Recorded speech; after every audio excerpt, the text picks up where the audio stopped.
Assalamualaikum Bang Pragivari. Panggil saja nama saya ini Dimas. Di sini saya mau menceritakan pengalaman saya yang sudah terjadi. Kalau saya ingat itu di tahun 2008 yang lalu.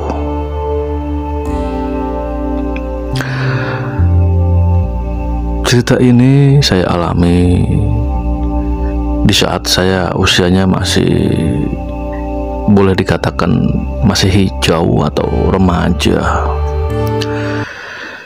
Dan pada saat itu memang saya belum tamat sekolah SMA.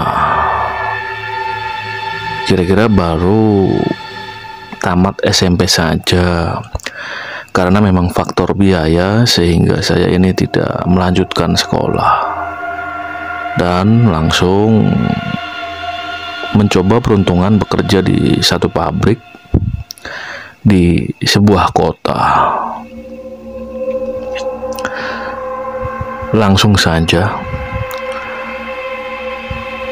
malam itu suasana begitu sepi sekali. Ya, suara itu lagi. Jujur ini memang saya pernah dengar suara itu. Namun di sini saya tetap merasa takut. Saya selalu menoleh ke arah pintu yang memang sudah dalam kondisi tertutup. Namun suara itu, ya, suara orang menyapu dengan sapu ijuk. Menyapu itu di lantai yang berada di depan ruangan saya. Sapuan itu seperti menggusur debu yang ada di lantai. Intinya membersihkan lantai. Suara orang menyapu, ya sebetulnya sih biasa terjadi. Tapi lain cerita kalau ini terjadi di malam hari, di tengah malam dan di dalam pabrik yang memang hanya ada saya seorang diri. Saya semakin dak-dikduk. Apalagi suara orang menyapu ini semakin mendekati ruangan yang saya tiduri. Semakin mendekat dan semakin dekat. Lalu di sini saya berusaha untuk berdiri. Yang tadinya memang awalnya posisi sedang rebahan. Dan di sini saya pun duduk sebentar untuk memfokuskan apakah betul memang itu orang yang sedang menyapu. Namun karena memang kondisinya yang sangat gelap, saya tidak bisa melihat apa-apa. Karena memang di ruangan tempat tidur saya yang aslinya memang berada di dalam pabrik, lampu ini memang sengaja saya matikan. Hanya cahaya dari luar ruangan saya yang terlihat. Namun tetap saja bulu kuduk saya ini tetap berdiri. Walaupun saya berani-beranikan. Dan kembali lagi ke suara sapu. Gesekan itu semakin keras terdengar. Padahal jam pada saat itu sudah menunjukkan pukul 2.30. Keringat sebesar-besar jagung ini sudah mulai membasahi tubuh saya. Apalagi selain suara sapu, ini juga ada suara langkah kaki. Bahkan suara orang berdengung, atau lebih tepatnya berdendang dengan gumaman. Belum lagi ini ada suara orang berjalan yang semakin mendekati ruangan saya. Langkahnya ini memang pelan, namun dengan ketajaman kuping saya atau telinga, Saya ini bisa mendengarkan dengan baik bahwa itu memang orang yang sedang mendekati ruangan saya. Ya, memang aslinya udara ini dingin karena suhunya memang sangat rendah. Namun entah kenapa di dalam ruangan saya ini terasa sangat panas. Duk, saya teringat ucapan security yang kemarin memang berbicara kepada saya di sela-sela istirahat. Mbok itu memang dulunya bekerja di sini, ya, sebagai tukang bersih-bersih. Beliau ini atau almarhum kerjanya sudah lama banget, mungkin puluhan tahun, sampai akhirnya beliau ini meninggal beberapa waktu yang lalu.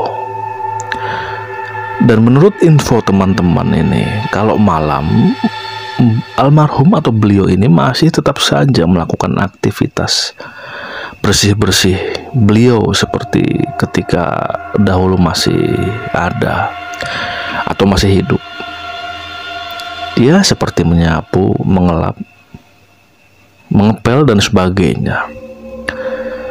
Security berbicara seperti itu kepada saya. Dan yang bikin jengkel ini, ucapan security itu selalu terngiang-ngiang kepada saya atau di telinga saya. Aduh, jadi makin bikin takut. Itu suara hati saya yang semakin tidak karu-karuan. Sedangkan saya di sini kerja juga masih baru. Namun apa daya, mau bagaimana lagi? Dan di tengah ketakutan itu, saya masih terus saja mendengarkan aktivitas yang berada di depan ruangan saya. Suara ijuk, juga dengan suara langkah kaki. Dan menit berikutnya suara lain lagi pun terdengar. Ini seperti ada suara orang mengobrol dengan saling bersahut-sahutan namun lirih. Suara perempuan-perempuan ini saling bergumam satu sama lain. Namun saya bisa mendengarkan dengan jelas. Dan ini memang sangat menakutkan sekali. Ya Tuhan, kapan ini pagi? Saya sudah sangat tidak kuat dengan suasana seperti ini. Dan di tengah-tengah itu saya memperhatikan gagang pintu ruangan saya, yang bentuknya memang handle dan bulat. Dan di situ saya semakin berkeringat dingin. Karena apa? Karena gagang pintu yang berbentuk bulat itu seperti ada yang menggoyang-goyangkannya, seperti berputar atau diputar. Saya semakin nyaris-nyaris tidak kuat. Dan betul di samping pintu kamar saya itu memang ada jendela yang seperti transparan. Dan parahnya lagi memang tidak ada horden yang menutupinya. Dan begonya atau memang konyolnya, saya malah semakin penasaran. Saya intip depan ruangan saya dengan melihat jendela yang berada di samping pintu. Saya memberanikan dengan kekuatan 1000% keberanian saya yang saya paksakan. Namun begitu saya intip, zong, tidak ada apa-apa. Yang ada hanyalah kegelapan pabrik di tengah malam. Tiada ada aktivitas apa-apa. Dan lebih seramnya lagi, saya nyaris copot jantung saya. Ketika saya membalikan badan saya melihat seorang atau sosok berkonde itu dengan balutan kain kebaya sudah berada di dalam ruangan saya, dan beliau ini tersenyum kepada saya. Saya hampir tidak kuat, namun ketika saya dalam hitungan detik mengedipkan mata, sosok itu sudah hilang dan tidak ada. Di posisi itu saya langsung lari ke arah tempat tidur dan langsung berselimutan dengan full seluruh tubuh saya. Saya berharap ingin pingsan sekali pada saat itu, namun tidak terjadi. Dan di sela-sela itu malah saya semakin takut karena ada suara ketukan di pintu saya.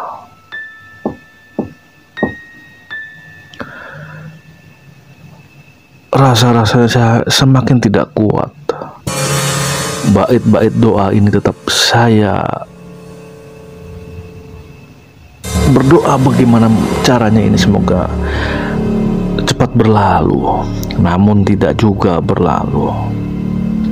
Hingga akhirnya timbullah kepasrahan saya. Saya sudah sangat pasrah. Terserah hantu itu mau meneror saya bagaimanapun, saya sudah sangat pasrah. Dan hingga akhirnya saya sudah tidak tersadar, mungkin karena tertidur atau mungkin karena efek ketakutan. Dan hingga akhirnya pagi hari pun menjelang, dan ketika pagi hari saya teringat peristiwa semalam. Sebelum sempat saya sarapan, saya menemui security yang memang masih berada di dalam area pos jaganya. Dan di sini saya masih dengan sedikit jengkel juga bertanya, ya sebutlah namanya dengan Pak Darmo, kenapa semalam kok nggak keliling di dekat ruangan saya yang ada di dalam pabrik. Nah, Pak Darmo pun bilang, ya tupoksi saya kan hanya keliling di sekitaran pabrik, Mas. Saya juga hanya melihat dari luaran. Dan ketika melihat pabrik itu memang aman, ya saya tinggal dan melanjutkan jaga di pos saja. Itu dari Pak Darmo. Dan disitulah akhirnya saya pun bercerita tentang pengalaman yang saya alami semalam. Dan mulai detik ini saya tidak akan menginap lagi di pabrik. Namun saya belum punya rencana mau nginap di mana, karena pada saat ini memang jujur saya belum ada uang untuk biaya ngekos di luar. Namun di tengah kegundahan itu Pak Darmo pun bilang, ya udah tidur di pos saja, di kamar saya, atau kita bertiga ya istilahnya, ini kan ada kamar.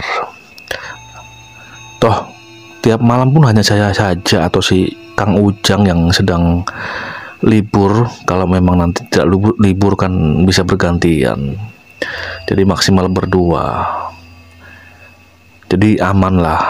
Wah, jadi walaupun sekarang belum ada uang buat ngekos, kamu bisa tidur di pos saya. Pak Darmo menenangkan pikiran saya. Dan alhamdulillah betul, selepas malam itu atau malam yang menyeramkan itu, saya pun akhirnya tidur di dalam pos jaga yang memang ada tempat tidurnya. Sesekali juga menemani Pak Darmo ini keliling untuk berpatroli. Dan saya berjanji tidak akan tidur lagi di dalam ruangan yang berada di dalam pabrik, walaupun memang sebetulnya nyaman. Itu Bang Pra pengalaman saya ketika saya masih muda sekali dahulu. Kejadian di satu tempat yang memang berada di daerah Jawa Barat. Terima kasih Bang Pra. Wassalamualaikum warahmatullahi wabarakatuh. Ya, terima kasih ceritanya. Beliau ini adalah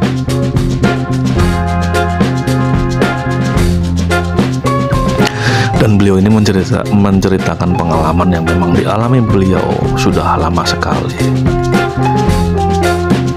Dan di sini saya juga mengucapkan banyak-banyak terima kasih kepada kawan-kawan subscriber dan semuanya, dimana selama ini saya masih tetap mendapatkan dukungan baik like, komen ataupun sejenisnya. Dan hanya itu saja. Terima kasih, saya tutup. Wassalamualaikum warahmatullahi wabarakatuh.